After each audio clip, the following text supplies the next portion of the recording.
Salam, hormatly vatandaşlar. Şu gün 4 sentyabr men sizin bilen ýene-de bir gerek Murat Gurbanov. Men şu gepleşigimi Türkiýanyň migrasiýon sistemasy boýunça görüňetjek bolýan, geçirjek bolýan. Şunu gepleşigimi başlamakdan birinji bilen men öz vatandaşlarymyň hemmetine sag bolsun aýdasym gelýär. Meni ollap, jam edip, maňa WhatsApp, Telegram, Facebook, emailden ýazyp, meniň videolarymy aşagyna kommentar ýazan adamlara, bizim graždanlarımıza köp sağ olsun aýdýan. Ila aýtady, bizim aktivistlerimize, Fatma Appa, Merdan, Nurmurat Anaýew, Muhammed Döýje, Narjan, jurnalistlere, Akbel Sapara, Arlan Murat Rahimowa, Edis, Farhat, Atabek, Mälik, Cennet, Timur Serkede we mundan başga müňlerçe adama sağ olsun aýdasym gelýär. Türkmenistanyň içindäki we daşyndaky müňlerçe aktivistlere, dewlet aktivistlere, dewlete aýagylar hereketiniň wekillerine, agzalarına, Türkiýanyň Adalet Platformasynyň ýolbaşçysyna Edembeýe, Mustafa Yaman we onuň advokat Mustafa Yaman we onuň ýolbaşçylaryna, Türkmenski Helsinki fond, Täjir Begmedow we Anna Durdy Hojaýewa, Adam hukugyny goraýan memorial topuryň ýolbaşçysyna Yevgeniy Ponomaryowa we beýleki şu mesele goşulan adamlaryň hemmetine ulta bolsun aýdýan. Türkmen News habar kanalynyň işgali, Adatlyk radio we beýleki müňlerçe adamlara köp sag bolsun aýdýan. Ine şu ýerde biz köp zady gördük. Men gören adam azy birlik. Men hiç kimden haýyş diýip maňa kömek ediň diýip soramam. Bir eden adam öz ýagdaýymy YouTube'da düşündirdim, bolup şondan başlady. Muhammed Döýje, Nuri we adwokatlar öz öýlerinden jaň edip, ine şunu edýär, şunu edýär. Bizim halkymyz kimde kim jaň edýär, Muradagy naharyň suňgam elteli, kimde kim jaň edýär, häzir üýüşüp barýar aeroportda, biz şurada protest geçirip çıkarýar diýip. Aýyp. Umuman köp sıklarlar. Men gaty berenýän we gatşat inni men gözüm yetdi. Şu ýaly Türkmen halkynyň hakyky galanna, hakyky agzyr bolýanna gaty berenýän. Şoň üçin siziň hemmeňize köp taňa ýapatyn. Ine şu ýaly bizim birimiz betbaşa düşen ýagdaýymyzda ine şu ýaly hereket etmeli. Şu mysal maňa ören gaty güýç berýär. Gelecekde şu halkara teröristi Berdi Muhammedowa garşy görüş Türkmen halkyny azad etmäli. Şu ýolda ul kuwat berýär. Köp sag bolun, taňa ýakar. Indi biz ýene-de şu temaga aýdyp gelelim. Indi men gysaçyk düşündirýän näme bolýar Türkiýede. Men 2 sentýabrda 2 sentýabrda hepden 4-nji gün 22-20-de Türkiýe geldim.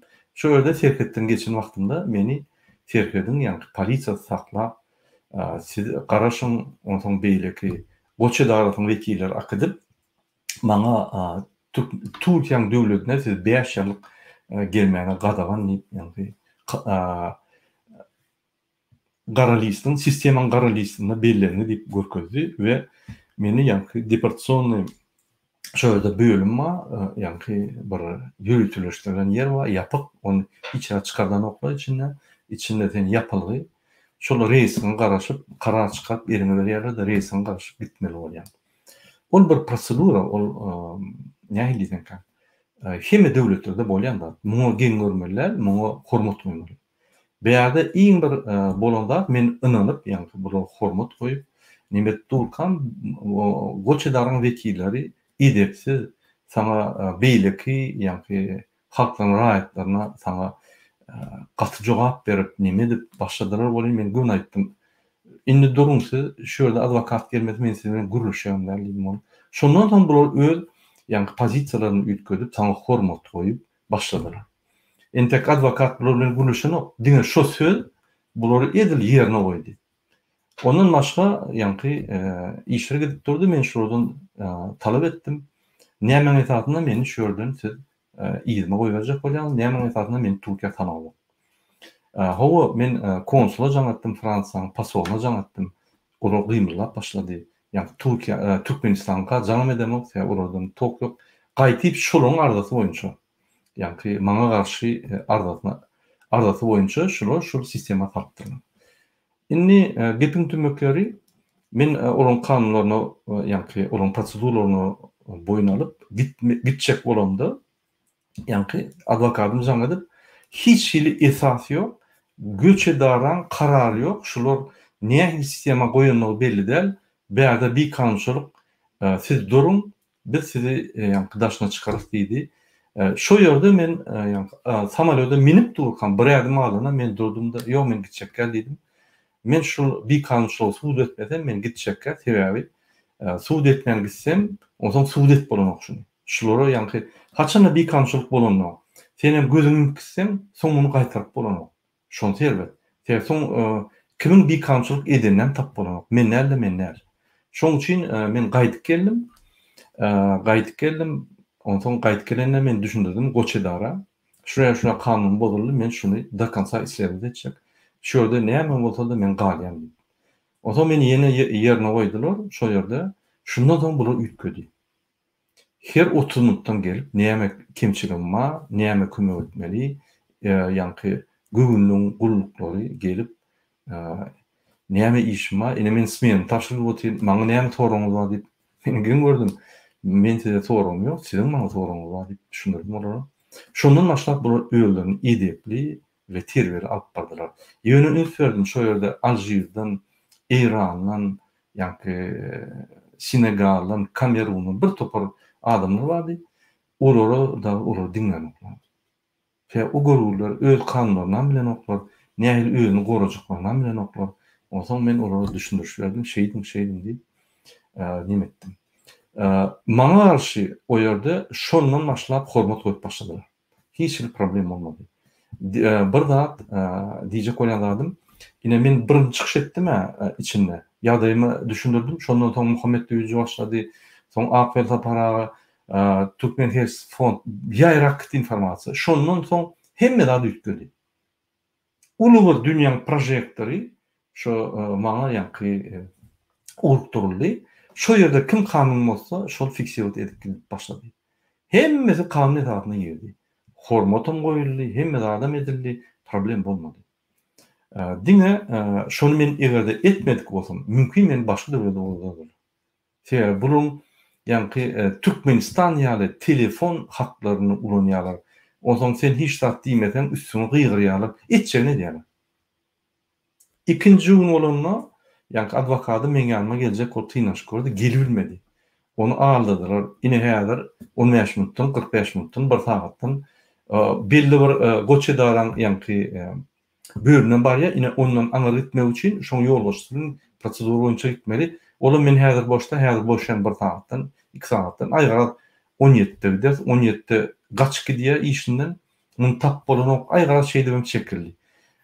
Bu bolmaganda da biz gönden gepleşip etdik. Yani adwokatym şu men oturun ýerine goçedarany vekili, ofiseri şu karary ýadan adama, yani maňa berilen karary ýadan adama habarlaşdyk. Oňuň habarlaşmak üçin 5 minutdan, 10 minutdan, 40 minutdan, bir sagatdan oňa adwokatym diýdi. Sizin borcuňyz men şunun adwokaty, Gurbanyň adwokaty, sizin borcuňyz maňa şu işler boýunça ýani soragma jogap bermeli. Etmeseňiz men belirlejek diýse bular ýani kontaktda girip adwokatym sorady. Nämen esasyna siz karar çykarýaňyz. Bular diýe ýani sistemada şuraya ýazyly bir şoň esasyna. Ol esas däl. Sizde goçedaran karar bolmaly. Ine şu karar diýmek bir komissiýa, goçedaran komissiýasy, ine şu Gurbanyň boýunça şuraya netije gelini, şunam ýani sistema sanmaly diýip bir karar bolmaly. Oňsoň sistema sanmaly. Bu bütün döwletlerde ýani norma. Şol karar ýok. Adwokatymyz Ankaradaky ýani goçedaratyň öz vekilini berdi, başga bir adwokaty. Ol barlady, o ýerde karar ýok. İstanbul'a bak gördüler, goçedara diýmek migrasiýon edarada. O ýerde ýok. İstanbul aeroportuna, internasional aeroportuna ýani karar çykarýan adamyň eline de esas ýok. hiç bir esas yok. O zaman bizim advokatımız telefon arkalı bunu düşündürdü. Kanunun bozayanlığını, bozanlığını düşündürüp başladı. Bunu men hiç tak bilemem. Bilmeden onu men sen cenayda çekecek. Adın, familyan aytdıysa Türkmen yani migrasiya gulukları yani Türkmenin polisiyalı gorkup adını aytman yani ne aytıp çığını bilmeyen o zaman bunu advokat mecbur etti. Siz egerde aytmasanız men wagty belliyen şul zvanog'un yani registrasiyası edip dur. Sizi onun üstüne cenayet işiniz köpelleyen diýse böyle numaryny aýtdy. Şu ýaly bir kanunçylyk, şu ýaly Türk migration sistemasynyň goç edaratynyň şu ýaly bir kanunçylyklary gidip dur. Diňe Türkmenistanda ýaly eken.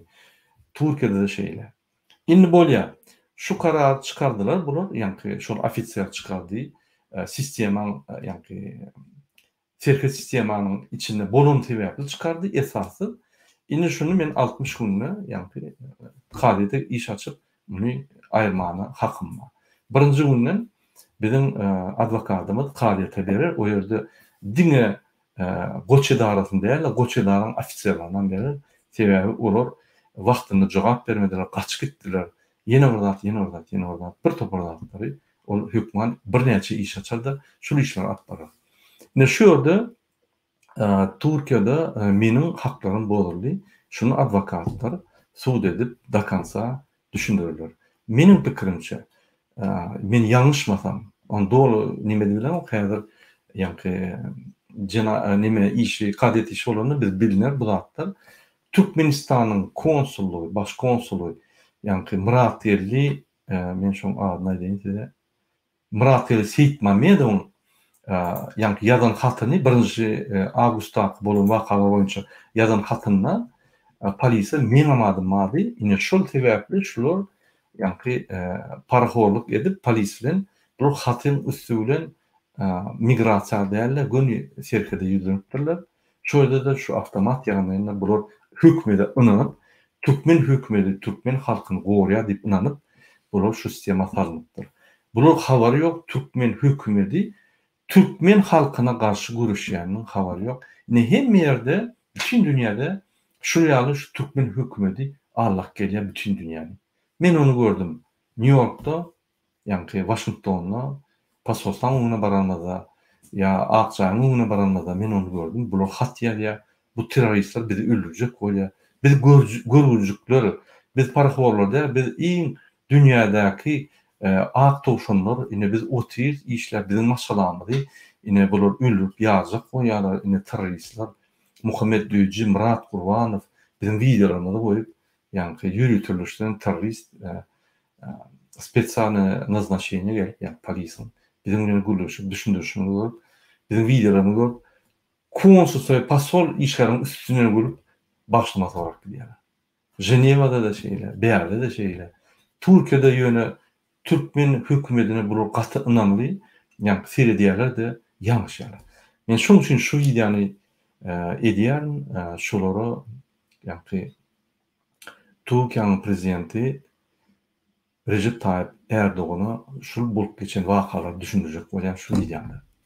Indi gysgaçyk netije çykarsak şunu Türkiýanyň migrasiýon sistemasyna korrupsiýon we bikançylyk ba edil Türkmenistanyň ýaly 100% däl ýöne diýmeden bir 30-40% bolan ýa-ni korrupsiýon we paraxorluk sistemalary bar. Onu men gördüm. Ýöne bolsa da Türkmenistanyň gararyna gowrak ýöne Türkiýe Ýewropaň bölüginde ýerleşýär. Bular Ýewropalaşan halk bolmaly, sebäbi Türkiýe birnäçe özüniň ýa-ni pokazatyrlary boýunça dünýäň ýa-ni 20-ligine gidip ber, özüniň ösüşi boýunça 59-njy ýerde gidip ber. Türkmenistan 180-nji ýerde bolsa, ine Türkiýe 59-njy ýerde. Şoň üçin men bir berjek maslahatym bar Türkiýanyň prezidentine, hormatly Recep Tayyip Erdoğan. Hormatly Recep Tayyip Erdoğan. Siz Türkmenistanyň hökümeti bilen işleýänizde bir zady unutýardyňyz. Meniň pikirimçe. Türkmenistanyň 14 ýyldan bäri bir kanun ýagdaýda basyp alan Türkmenistanyň prezident wezipetini basyp alan halkara terrorist Berdimuhammedowa siz öz ýollaşyňyz, öz ýanky işleş ýollaşyňyz diýip söýledin. Bu ferdi şuur gatnaýar. Men size şonu düşünýän näçe. Ferdim.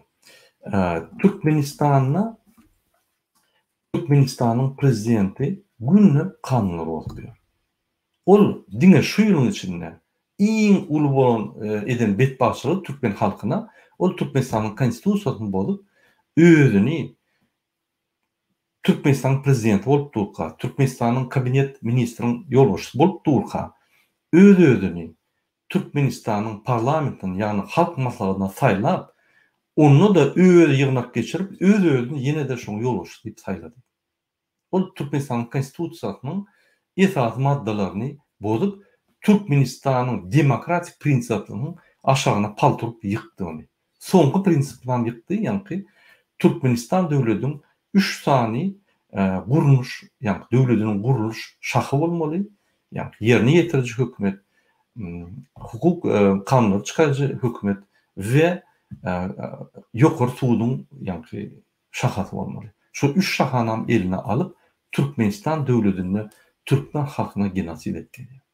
Ine şu ýaly adam Türkmenistan halkyny ezip, gyryp, Türkmenistanyň 60%-dan ýokary işçilik edip, şu adamlary mecbur ýagdaýda 1,5 milyon halkyny daşyna iýertirip, ýani mecbur ýagdaýynda şu adamlaryň halky, ýani maşgalasy bilen näme maşgalasynyň bir çleýeni ýa enatasy ýa ejesi ýa kakasy ýa-da çagalary Türkmenistanyň daşyna gidip bul ýaly işläp köp döwletlerde şo ýerde şu adamlar Türkmenistana pul urudup Türkmenistanyň sosial problemalaryny çöýýärler. Ol öz enatalaryny saklaýan şeýdi. Olar baý döwletiň garyp gullary boldy. Şo ýerde şu adamlar işläp Türkmenistanyň ykdysadyny saklap, Türkmenistanyň sosial problemalaryny çözüp otirka prezidente derek Türkmenistan prezidentine bul halkara terrorist Berdimuhammedow şu adamlara 14 ýyldan bäri daşyna gezip ýören, işläp ýören adamlara pasportlaryny uzoldan, ýani çalşan. Hiç bir ilçihana Türkmenistanyň daşyna hiç adama Türkmenistanyň pasportyny çalşan. Bir ýerde bütün dünýä konwensiýalary, ýani halkara konwensiýalar, Türkmenistanyň konstitusiýasy, Türkmenistanyň migrasiýa kanunynyň 29-njy maddadan 3-nji bölümi bozulýar. Mundan Türkmenistanyň prezidenti, ýani telefon hakyny ulanyp, şuwluklara görkezme berýär. Pasportlary uzaltsak bolsaň, bärde bir ikinji paraforluk başlanýar. Siz hökman suratda Türkmenistanyň ilçihanasyna ýa baş konsuluna Murat Elde Seyit Nazarowa $5.000 bermeseňiz, sizin pasportuňyz ulandyrylar. Diýmek, görkezme bar, Türkmenistanyň prezidentiniň ýani halkara terrorist Berdimuhammedowyň ilçihanasyna görkezmesi bar, migrasiýa gulugyna görkezmesi bar, goçedara diýdi. Türkmen grajdanynyň pasportlaryny uzaltmaň, şolar nelegal ýagdaýda bolsun, islenýän adam islenýän wagtda deportasiýa etdiler. Olar agzyny berk saklap otururlar diýip, ýani olaryň haklaryny bozup, şo wagtda, şo pursatda ilçihanalaryň we konsulluklaryň ýolbaşçylary halkdan 5.000 para alyp, bir pasporty, ýani 5 ýyllyk çalşýar. Görýärmi? İkinci, Türkmenistanyň prezidenti koronavirusyň bahanasy bilen Türkmenistanyň daşynak bolan grajdanlary Türkmenistanyň içine salanyp 2020-nji ýylyň fevral aýyndan bäri. Inni 2023-nji ýylyň ýanwaryna çelip saljak geldi. Ýene de dil görkezmeler berip öz halkyny ezip gelýär. Öz halkyna genosid edip gelýär. Türkmenistanyň grajdanlary Türkmen maşgalan ya enatasy ya da kakasy ya da ejesi ya da oğullary, çağlary, gyýlary daşyna gidip işläp bir näçe ýyldan bäri öz maşgalalaryny görüp bilen oklar, gelip bilen oklar, sadakalary ýatlaryna gelip bilen oklar, eceleri kaklar, ölse de bak bilen ok.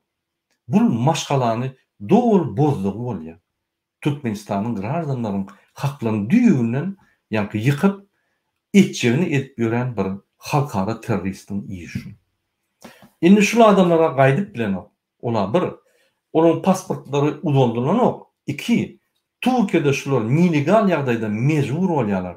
Siz şolara kömek etmeseňiz, bizim halkara liderimiz, milli liderimiz diýen adam öz-özüne arkada adyny aýdan bir haramzada halkara terrorist bizi kömek etmiyor. Ine şoň üçin men size ýüzlenýän, siz türkmen halkyna kömek etjek bolsaňyz, ine türkmen halkynyň derdi şu. Pasportlary uzaldan ok, sizin döwletiňizde illegal ýagdaýda mejbur bolup gelýärler. Bularda ýa-ni hiç bir haklary ýok. Bular ýa-ni hakly zonanyň içinden düşüp haksız zonaya girýärler. Mecbur. İkinci, bular öýlerini gaýdyp bilen ok, ýollary ýapdy. Koronavirusun meselesi badip ýa-ni bütün dünýäni arlap. Şu adam bütün dünya resmi taýdan karar çıkarıp Türkmenistanda koronavirus ýok diýip gelýär. Şu güneçe. O diýmek öz halky üçin koronavirus bolmasaň hiç ýerde ölýän adamlara koronavirus diagnozyny goýdurman. Koronavirus keselliği ýok diýip adamlary ýeki öllerini ýa-ni koronavirus epidemiýa garşy goýup gyrk gelýär. Günne Türkmenistanda 600 adama goly ölýär. Ol Türkmenistan'a galan 2,3 milyon halkın 0,03% günle ölüyor. 10 güne 0,3% oluyor. 10 güne. Türkmenistan'ın statistikasına anaryallar sebebi bunu bütün dünya gurumları yani iqtisadiyyat boyunca, adam hukuk boyunca barlap 20 yıldan beri inanıp 30 yıldan beri inanıp öz aldananını bilip karar çıkarıyorlar. Şol statistika inanmalılar. Şular Türkmenistan'ın içinde 6 milyon halk diye galı deyip ağırlak geliyorlar. Bular buğdayı ve ağalık önümleri 2 milyon 300 bin adamlık yani zakat ediyorlar. Ondan köp adam bolmansoň, diňe şol adam sany boýunça 3-nçilik ediyorlar. Diýmek Türkmenistanda 2 milyon 300 bin halk var. 1,5 milyonun daşında. Ine bar Türkmenistan'ın halkı 3 milyon 800. Bular bolsa 6 milyon Türkmenistan halkı üstü diýip aýdýarlar. Biz 91-nji ýylda 3,7 milyon halkymyz var. Häzirem 3,7-3,8 milyon halkymyz var. Biz 30 ýylda ösmedik. Biz köpüllük, öllük. Bizim halkymyz gynanyp gelýär. Soňky 14 ýylda şul Berdimuhammedow egerde bir türkmen Türkmenistanyň daşyna öläýse, Hudaý saklasyn. Haýdy bir keselden Türkmenistanyň içine sallanan. Şol adamyň jesedini Türkmenistana eltdiren oklar. Şol adam ölen ýagdaýynda hiç bir ilçihana size kömek eden ok. Hiç bir ilçihana baran ok. Menin onu köp suwutlarym bar. Men o suwutlary Ýewropaň parlamenta urup, men onu OBSE'ň adam gorýan gurumlara urup. Suratlary, videolary hemme atdy. Onun köpüsi Türkiýede. Türkiýede eýýär atı öwlema, şoňa türkmen öwlek diýip goýup başlady. Öýleýän türkmenler beýle halkyň ýa-ni adamdan köp bolansoň türkmen öwlek diýip başlady. Türkiýede bir topar beýkançylyklar geçirilýär türkmen halkyna garşy siz olardan habarlandy. Onu sizden gizleýärler. Indi seredin. Türkmenistanyň prezidenti türkmen graždanyň pasportlaryny uzaldan ok. Türkmenistanyň graždanlaryny Türkmenistana epidemiýa wagtynda evakuasiýa eden ok. Diýmek olar ne vaksinasy bar, ne olaryň ýa-ni haklary bar, hiç taby ýok. 1,5 milyon halk daşyna gynap gelýär ve içindäki halky koronavirusdan ölüp gelýär.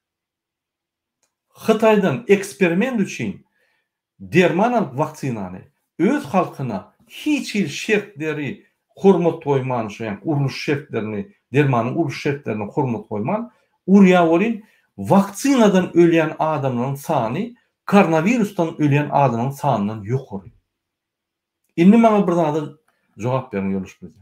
Özüňiz pikir edin. Siziň pikiriňizçe şul halkara terörist Berdimuhammedow bütün türkmenleriň ýigrenýän adamy Berdimuhammedow milli lidermi ýa-da kezzap, paraxor, Türkmenistanyň baswadan banditmi?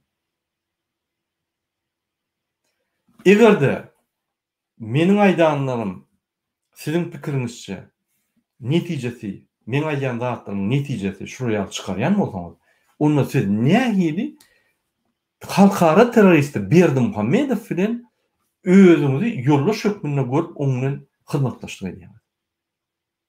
Siz bir zada bilen zok, men size aýdaýyn. Siz bir zada edin. Türkmen halky, Türkmen topragy, Türkmeniň ata-baba taryhy, Türkmenistan döwleti, Türkmen halky, doğru içindäki halky ýanky, hemme kiçik halklaryň ýanky tapawutly bilen Türkmenistanlar diýsem bolýar. Olar bir zat. Türkmenistanyň watany, topragy, taryhy, Türkmenistanyň halky ol bir zat.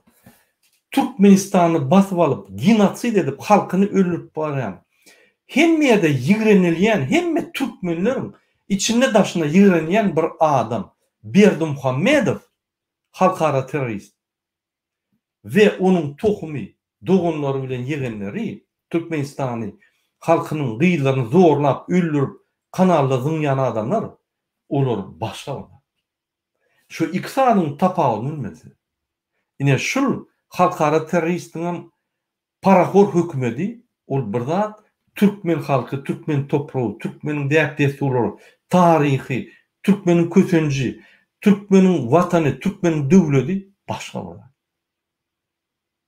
İki zadyň arasyny siz kesmeseňiz, şul haramzada Berdimuhammedow terörist yıkılıp gelýär. Ine men arkamda şoň yıkılan surady bar. Yıkılıp gelýär. Muny hiç kim dünýäde saýlanmady, muny hiç kim dünýäde sylanok. Türkmen halkynyň iň ýigrenji adam bolsa, ine şu terörist Berdimuhammedow. Halkymyzy ölüp durka, bul ýa guruluşyk biznesiniň üstü bilen Ahmet Şalyk bilen pul ogurlap, lente kesip büdjetiň puluny ogurlar. Çeýerler getirip konsert edip günne 600 adam ölýär. Bul bir tragediýa, katastrofa. Bizde köp tragediýa we katastrofalar boldy Türkmenistanda. Şul adam ne gynanjyny bildirdi. Gaýtyp şo güni çeýerler geçip konsert dinläp aýdyma gitaraly.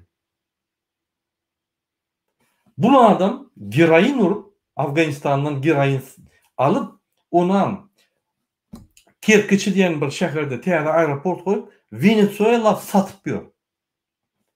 Özü geroin urup, geroin bolup kellesi aňlydan bir idiot. Şonuň üçin siz haçanda Türkmenistan bilen işleşek bolsaňyz, hyzmatdaşlyk dolu we durnukly we uzak burjak bolsaňyz, siz Türkmen halkyna, Türkmen däpdesturlaryna, Türkmen taryhyna, Türkmen döwletine, topragyna ýakynlaşyň.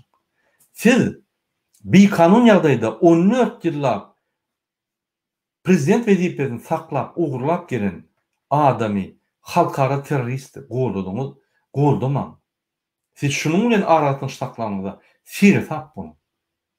Gaty siretap bolun.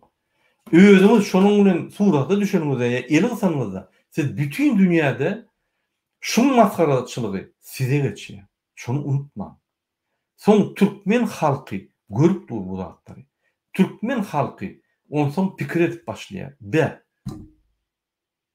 Näme üçin Recep Tayyip Erdogan hormatlanýan prezident, Türkiýanyň prezidenti, Türkiýe döwletini we Turan döwletini gurjak bolýan adam, Türkmenistanyň iň ýigrenilýän, iň haramzada, iň korrupsioner, paraxor, öz halkyna genosid edýän adam bilen gujoklaşyp, el gysyp işleşýär-de we Türkmen halkyna garşy bolýar diýip, maňa köp ýazýarlar-da, jaňlarda soraw berýär. Ine men size şu soraw geçirýär. Şonuň üçin hormatly Recep Tayyip Erdogan. Men Türkiýede saklandym, ine şonuň üçin size aýdýan ýok. Öňden bäri size aýdyp gelýär. hemme beýle kapasanyar türkmen halky çykyşlaryna aýdyp gelýär şu. Bizimni gallyk bizinde durmaýar. Bizim hem turan döwlet gurmak üçin ýa-ni bizim hem bir pikirimiz şulurda ýöne. Eger şuraya turan döwlet boljak bolsa, onda bize oraya turan döwlet gerek.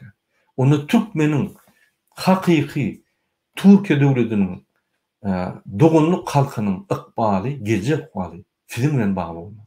Türkiýe halky bilen bagly bolmaly. Biz dogry düşünýär, Türkiýe halkynyň bu zatlara hiç dahly ýokdugyny. Türkiýe hökümetiniň dünýä garaşynyň tersirini biz düşünýär. Inni wagty geldi, şundan tamam siz Türkmenistan hökümeti bilen Ilaytada halkara terörist Berdimuhammedow bilen hyzmatdaşlyk gurjak bolýan bolsaňyz we gurjak şonu dowam etjek bolsaňyz, onu siz türkmen halkyna garşy hereket etdiňiz bolýar. Onu biz sizden bu zatlara garaşmadyk zadymyz gelýär-de biz size ynanmyz açýar. Şonuň üçin ine men türkmen halkynyň adyndan size aýdýan şonu. Biz gaty şart ýagdaýda Berdimuhammedow aýrýar. Bu hakda gurun ýok, ol ýykyldy. Sebäbi ol bütün dünýäde hormatlanmayan, Türkmenistanda iň hormatlayan adam boldy. Saýlaw geçirse utulýar. Şonuň üçin saýlaw geçirmeýär şol adam. Şol adam diňe saýlawsuz utup, ýa-ni halk maslahatynyň üstünden bir karar çykaryp, ýene de wezipeler ogurlap, Türkmenistan döwletini ogurlap, Türkmenistan halkyny genosid edip geler. Bunun başga ýol ýok. Şonuň üçin köçäde çykyp bilenok, şonuň üçin barýan ýerlerinde halky jalyň içinde girilip çykaranok, gorkýar şunu tutup urup öldürürler diýip. Saddam Husayn ýani.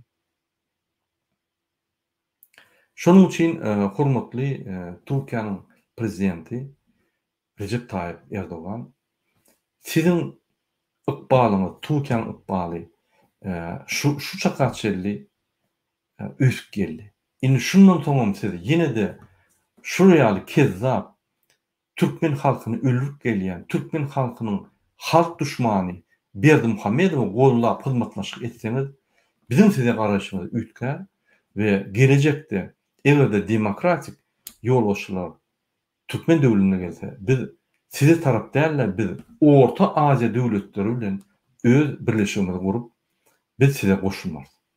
Sizin bilen daş ýagdaýda arapdan saklap, sizin edişiňiz ýaly, bizim daş rahatdan politikany saklap, hiç adamga goşulmaz, käbir soraglarda goldurmaz. Ine şonuň üçin häzir siz öz saýlawyňyzy etmeli. Ya Türkmen halky bilen, Türkmen döwleti, Türkmen taryhyny, Türkmen däpse gollap, Türkmen watany gollap, halk bilen bolmaly, ya da bir kezzap halkara terörist Türkmenistanyň bar pullaryny ogurlap Türkmen halkyna genosid edip gelýän bir haramda adamy gollap onuň hyzmatlaşyk etmeli.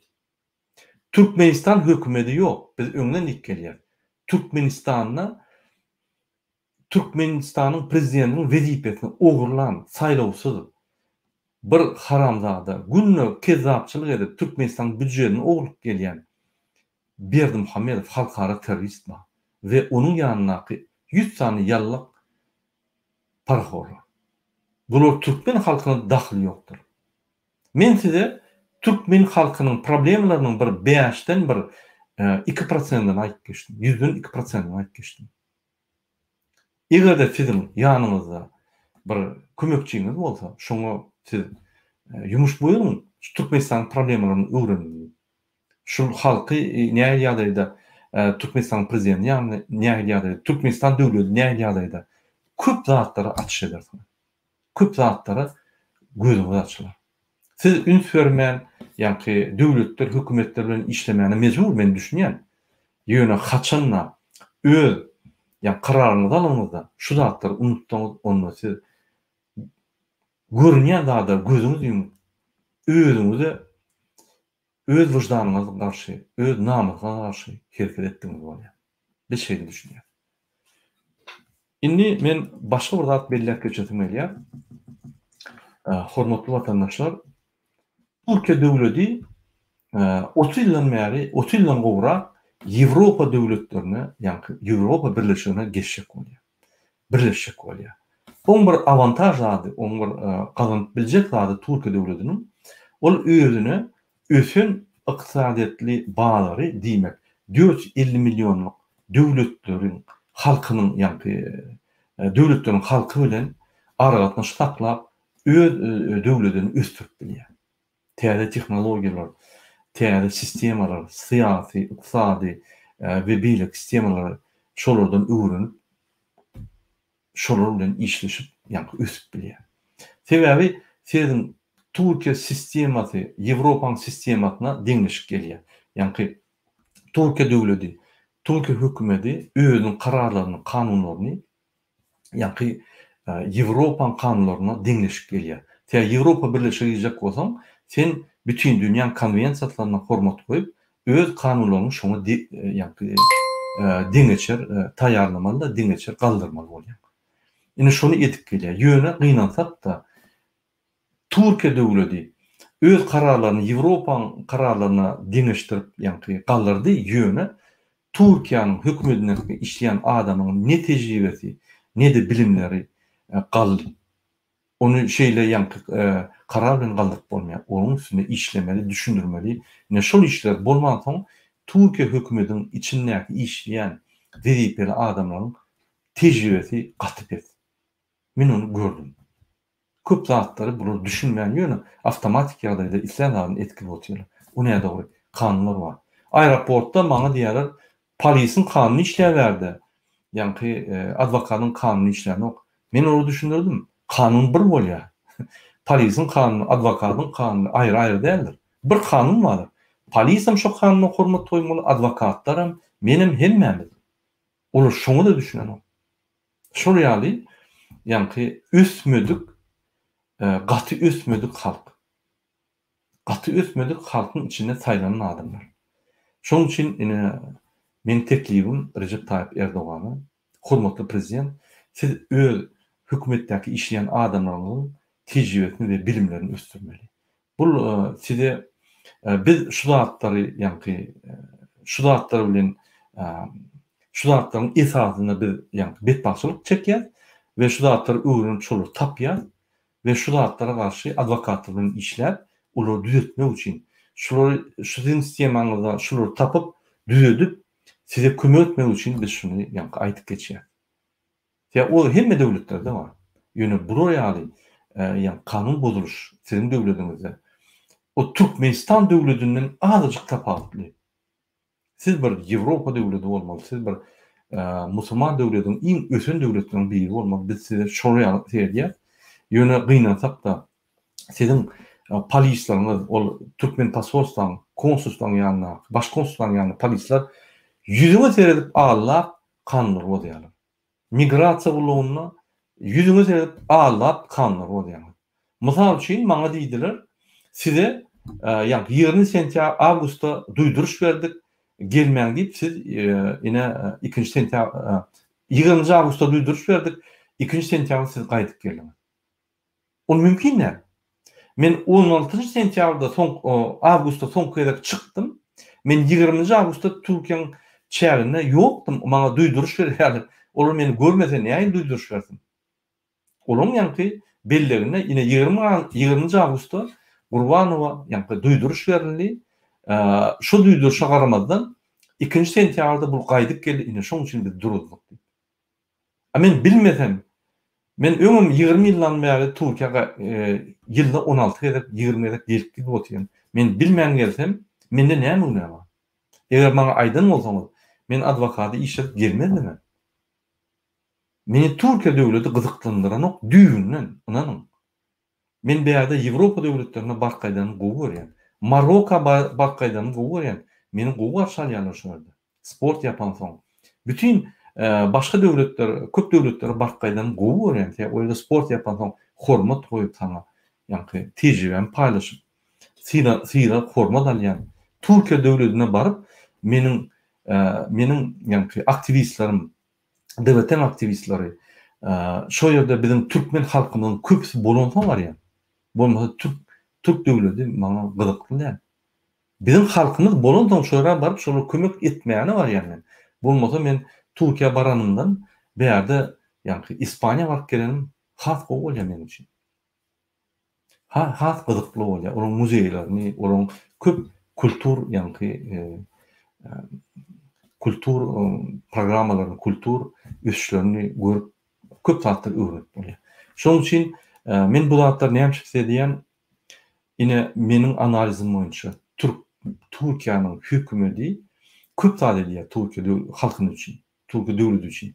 Ýöne gynansak da onuň ýani uluklardaky işleyen ofisierler bilimsiz. Onun bilimleri tecrübesi pes. Kanuny düşünen oklar. Kanuny hormat goýan oklar. Gynansak da. Haçanla sen kanunyny talap edip başlasaň, bular derrew ýani boyun egip kanuny serip başlaýar. Şoňa çel sereden ok. Ol näde bol? Te kanun hemmeler üçin birdir. Ne şu zatlar belläp geçirmeli. Şoň üçin hormatly watandaşlar, siz dünýäň hemme künjeginde öz haklaryny gorumaly.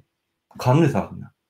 Egerde gorap bilmeseňiz, siziň arkaňyzda bir topar adam hukugyny gorayan gurumlar bar.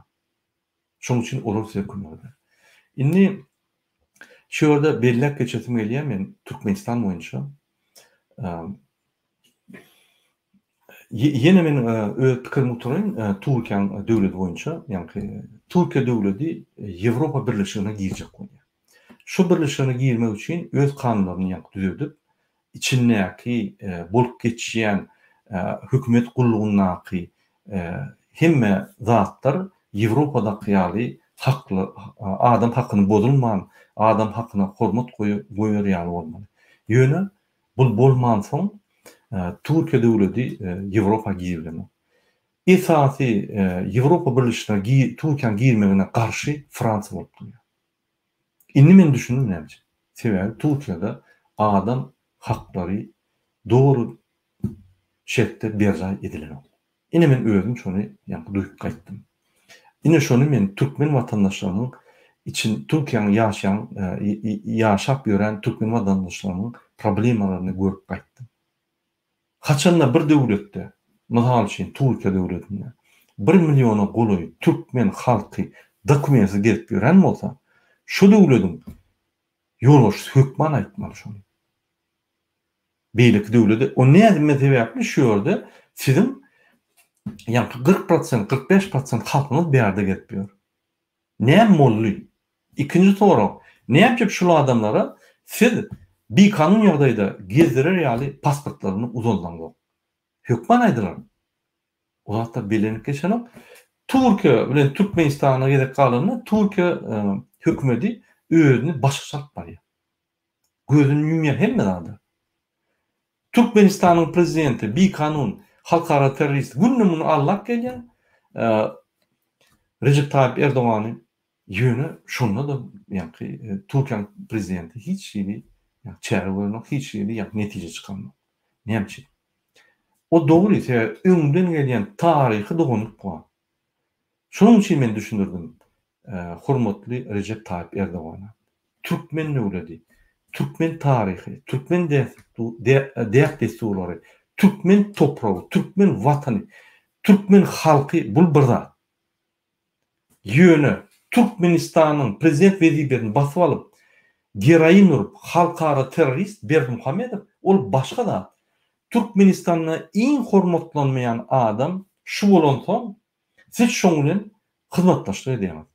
Siz şoň hemme diýen zatlaryna Raşid Meredow süpüwallykçy, oň diýen zatlaryna ynanyp Türkmen halkyna garşy hereket edýäňiz. Ne şu zatlar bizi gorkutýar. Şu zatlar siziň alyp barýan siýasatyňyzda bize düşükler. Şonuň üçin men ine şu geçen wakalar boýunça Fransaň daşary iş ministrine gelecek hepde hat ýazyp düşündürüm bolup geçen zatlar. O meniň borjum. Şuraya zat bolýar, şuraya Türkmenistanyň halkara teröristi Berdimuhamedow şuraya da dediýär. 1 awgustda bolan zatlar. Ine Türkmenistanyň baş konsullugy Turkiýanyň polislary bilen işläp, ýa-ni polis bölümi bilen işläp, Türkmen halkyna şuraya hereketler edýär. Türkiýe hökümetinden mo gözüm ýa diýip Men hökman aýdan adam hukuklary bozulýar. O meniň borçum. Soň galan zatlar maňa bagly sebäbi mu konsul we Fransaň pasolam Daşary işler ministri eýem ýazdy. Öz ýa-ni daklatlar. Inni sebäbi men Türkmen Fransada DVT toporunyň ýoluşdy. Resmi taýdan bir gurulanan guruma, şonuň üçin men hökman suratda daklat edip durmaly.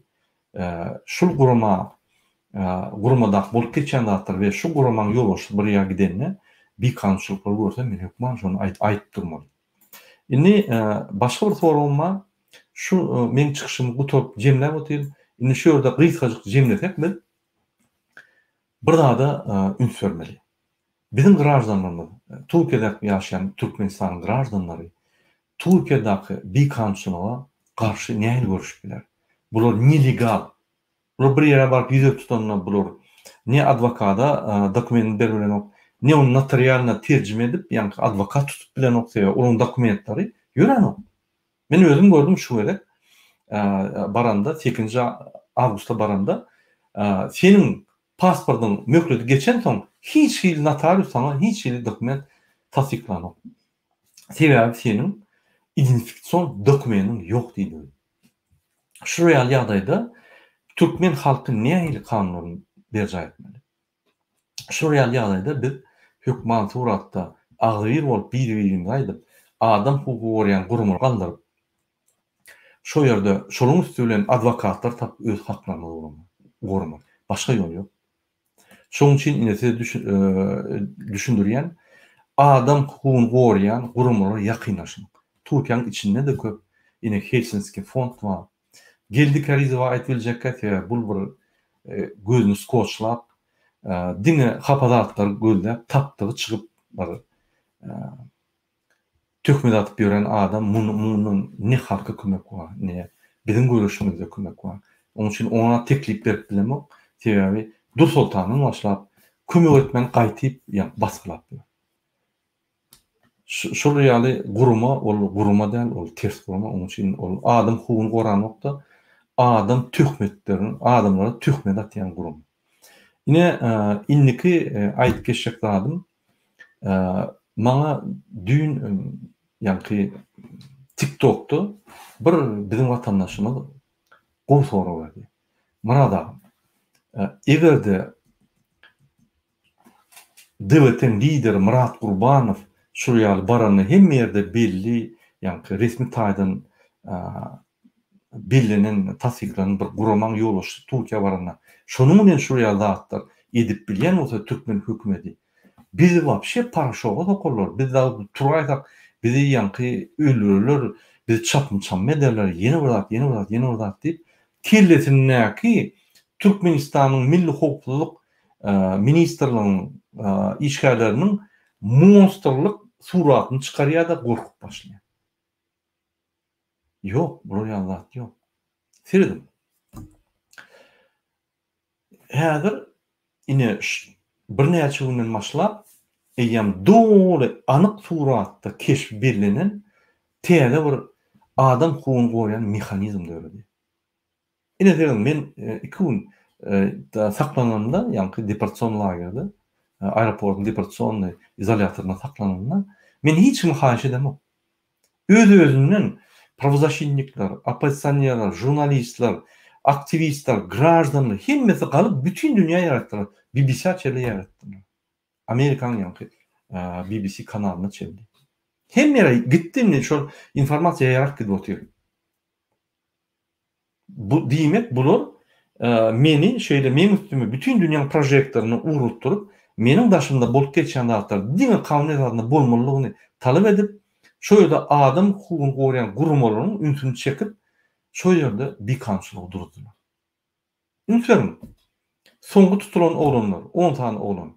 5 ýyl alman hemmesi çykdy. Soňky galan, ýa-ni 2 ýyl alman hemmesi çykdy. Soňky galan adam 5 ýyl oglap oturdy. Serdar Hojanepes, Mirali. Onun dokumentinin, pasportunun mökleti geçen soň nelegal Türkiýede bolan soň goýberdi. Hiç diýili karar çykarman, hiç diýili ýa-ni muňa garşy karar çykarman goýberdi. Näçe? Sebäbi bütün dünya gurumlar, bütün dünya ünsün çekildi. Apastanyalar, aktivistler, hareketler, bütün dünya gurumlar ünsün çekdi. Hemme zat kanun esasında. Gaýty kanun esasının guman tarapy var. Guman tarapyndan gitdi.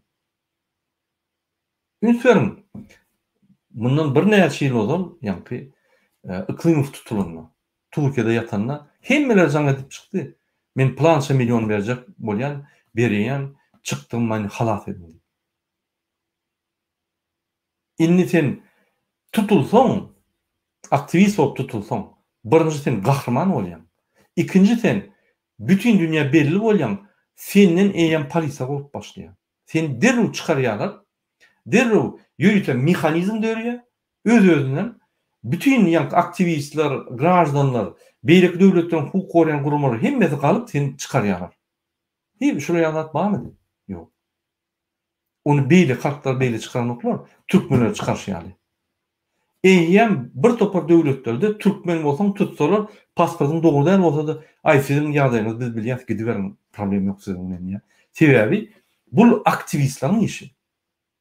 Biller aýdyp gelýär, videolar edýär, bütün dünya yaradýar. Inanyň bir topar blogerler, bir topar jurnalistler biz ýürüýte çat açdyk. Şo ýerden hemme informasiýalar ýygnadyk Türkmenistan boýunça. Şo ýerden informasiýa alyp, bular çykyş edip, ine gördüň, senin hemme ýerde Türkmenistan prezidenti boýunça hakykat aýtdy. Biz kömek edýäşmiz. O bizim hemmämiziň, ýa-ni aktivistleriň hereketleriniň netijesi. Diýmek, sizin pikir edişiniz ýaly. Ine Gurbanow beýti, Gurbanow hiç taýt etmediler. Gurbanow haş etdiler, sen bütün dünya galanlar seni gaýrat edip Fransaga git, bolmasa maskara bolup dur. Men gitmän ýene bir sutka aldım. Şo ýerde adwokatlar bilen şoň düýüni, esraslaryny tapyp, şu bikançylyklaryň köklerini tapar ýaly. İkinji gerek uğruluğuna da haş edip, hormat koyup, men ýa direkten diýinse bolýar diýip urutdylar. Ananyň ýene galyp bilýärdim. Ýene uje many ýokdy galman. Şu ýaly sizem tutulsaňyz, inni siz goraň aslında. Inni bolly öňkü zamanlar ýok. Hiç kimi Türkmenistan deport etmeýär. Esasan aktivist boldy. Hiç wagt. Aktivistin maşgalatyna degseler, aýdyň göni ýa-ni ýaktylandyr ýat bolýan gorkup gaçýarlar. Senin ediýiň maşgalatyna degdiler. Aýdyp başladyk, entek dol ýere ýetişmedik, onu durdurar. Ugolovny iş açyp, jenaýat iş ýyrtdylar gözüň öňünde. Gatnaşdylar. Şol ýaly siz goragda. Bu sistemadan aktivistler ýasady. Inni ol näme berdi? Ol bize agdyýylyk berdi. Ul agdyýylyk emele geldi. Aktivistler, hukuk goraýan gurumlar, grajdanlar, grajdanlyň pozisiýalary hemme deňgelip bir ul mexanizm döredi. Bütün dünya düşünüp döwletleriň ýolbaşçylary türkmen halkynyň edilýänine gowy düşdiler. Inni bular garaşyp dur. Haçan türkmen halky galsa derrew golar ýaly. Inni kim tutulsa gahrman bolýar we çat ýagdaýda boşalýar. Öňem ýokdy şu zatlar. Bütün Türkmenistan'ın tarihinde yoktu. Häzirem ine emele geldi. Häzirem şu sistema sizi goruyor. Türkmenistan döwleti, Türkmenistan'ın milli lideri, konstitusiýaň ezadyna her bir Türkmeni bütün dünyada gorumaly adam Türkmenistan halkyna garşy görüşýär. Biz aktivistler, bütün dünya halkara gurulmalar, adam hukugyny goraýan gurulmalar bilen Türkmenistan grajdanlary bilen bir sistema öz-özüne döredildi. Şol sistema Türkmen halkyn Türkmenistan'ın prezidentini goraýar. Türkmenistan'ın halkara terroristi olan Berdimuhamedowdan bizim halkymyzy goramany sistema döwedi. Şoň üçin inni gorkmaň, inni boldy. Men özüm duýup gaýtdym şonu. Şo ýerde oturan ýerimde bir topar adam jaňa diýär, bir topar jurnalistler, ýa-ni medpuwatlar jaňa diýär, men jogap berip ýetişemem. Bir topar adam men jogap berip ýetişmedim. Öňünden başlama soraýar. İnternetim da guturup, ýa-ni satynalýan guturýa, sağ bolsun bizim watandaşlarymyza. Öz puluna maňa internet atdy ýa. Sağ bolsun bizim vatandaşlarymyza şu men voyagyma kömek edenler. Hemmetme. Şoň üçin inni öňüm aýdyp gelýärdim. Şuň gün ertire men demiş. Men demen. Erteki gün şuň günden bizim halkymyz üçin gurprak gün bolar. Bizim halkymyzy bütün dünýäde goran, mundan meter gorayan gün bolar. Şoň üçin o bize magul. Biz şu zatlary ya çatlandyryp bilýär, ýa-da biz ýuwaş-ýuwaşdan ýörep bilýär. Men her wagt diýärim, her adamyň her ýerde öz görüşini atbarjak metody bar. Şuň bir maňa diýär.